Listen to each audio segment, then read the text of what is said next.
The was the epitome of luxury. Gleaming decks, sparkling pools, a ballroom fit for royalty. Passengers, a mix of wealthy socialites and adventurous souls, mingled on deck. Among them was Detective Inspector Davies on holiday, seeking respite from London's fog and crime. Little did he know, a different kind of mystery awaited. Joining him on this voyage was the vivacious Lady Cavendish, traveling with her latest, much younger husband. Then there was the reclusive author, Mr. Blackwood, his face perpetually hidden behind a large book. And of course, the ship's charismatic captain, a man who knew the seas like the back of his hand.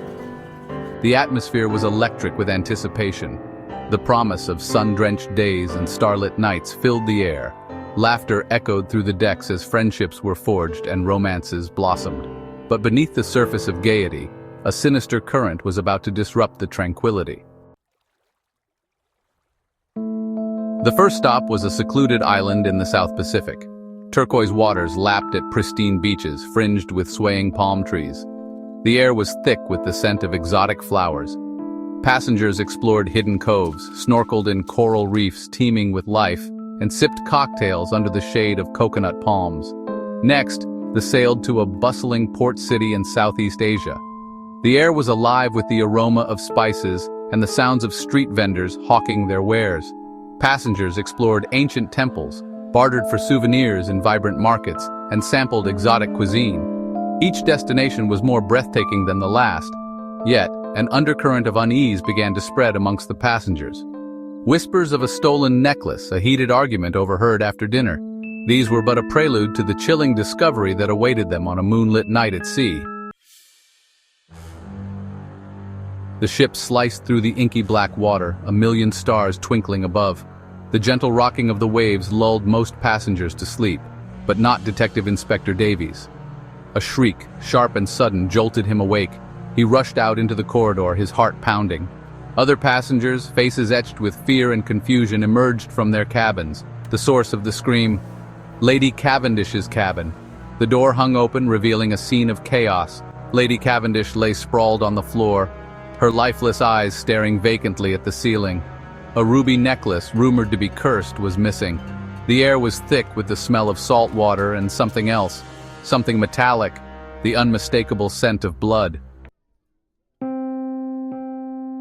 The news of Lady Cavendish's murder spread through the ship like wildfire, replacing the joyous holiday mood with fear and suspicion. Who among them was capable of such a heinous act? Detective Inspector Davies, reluctantly accepting his role as investigator, began his inquiry. Mr. Blackwood, his nose buried in a book even in this time of crisis, became an immediate suspect.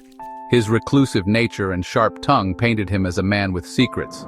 Then there was the young, handsome captain. Was his charm a facade, hiding a darker, more sinister side? Suspicion also fell on Lady Cavendish's much younger husband. Had jealousy and greed driven him to commit the unthinkable? The luxurious cruise had become a floating prison of paranoia, each passenger eyeing the other with distrust. The investigation continued, each clue leading to a dead end. The stolen necklace was nowhere to be found. The murder weapon, presumed to be a sharp object like a knife, remained elusive. The passengers, once eager to socialize, now kept to themselves, whispering about the murder and casting suspicious glances at one another. A cryptic note, found crumpled in a corner of the victim's cabin, added another layer to the mystery. She knew too much, it read, the elegant handwriting offering no immediate clues to the author. Was Lady Cavendish about to expose a secret, leading to her untimely demise? The once vibrant atmosphere on board that had been replaced by fear and paranoia. The once welcoming vastness of the sea now felt claustrophobic, trapping everyone in a deadly game of cat and mouse. Days turned into nights as Detective Inspector Davies meticulously pursued every lead. Each seemed to point to a different suspect, only to be revealed as a dead end. Was the captain, despite his alibi, somehow involved? Was Mr. Blackwood as absorbed in his book as he pretended to be, or was he crafting a real-life murder mystery? A crumpled handkerchief, embroidered with the initials MC, was discovered near the scene of the crime. It belonged to Miss Carter, a shy, unassuming woman who had befriended Lady Cavendish. But was she truly capable of murder? Or was the handkerchief planted, a deliberate attempt to mislead the detective.